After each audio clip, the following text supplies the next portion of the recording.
आज त नयाँ वर्ष होला है बाबा, मैले त भुसुकै बिर्सेछु। मुलको दुनियाँ 8 राजा मन्टलाई शुभकामना दिनुपर्ने होला। ए मुलको दुनियाँ 8 राजा मन्ट सबैलाई चाहिँ नयाँ वर्ष 2082 सालको धेरै धेरै शुभकामना भन्छौ।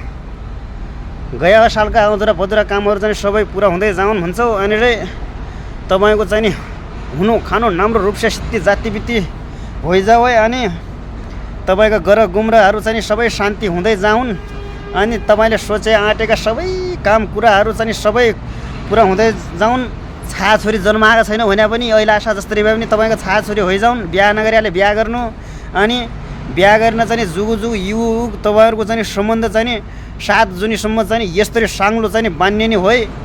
अनि तपाईँको सुस्वास्थ्य दीर्घायुको कामना गर्दै अनि ऐलासा तपाईँको चाहिँ एकदम हाँसी खुसी चम्किँदै अनुहार एकदम चाहिँ जुन जस्तो सूर्य जस्तो भइकन चाहिँ चम्किलो भइकन जाऊ है। तपाईँले दुःख कष्ट केही पनि पाउनु नपरो है। अनि हुनु खानु राम्रो रूपसे जातिवित्ति होइजाऊ है।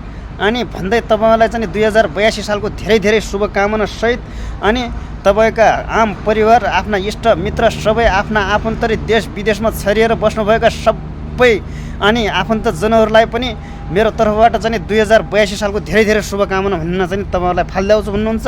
तपाईँहरूले पनि मलाई चाहिँ 2082 सालको शुभकामना दिनुहोला। अनि जसरी भए पनि भन्दै म तपाईँहरूलाई फेरि सुस्वास्थ्य दीर्घायुको कामना सहित तपाईँलाई चाहिँ धेरै धेरै भन्दा पनि धेरै धेरै हृदयदेखि नै चाहिँ धेरै धेरै शुभकामना 2082 सालको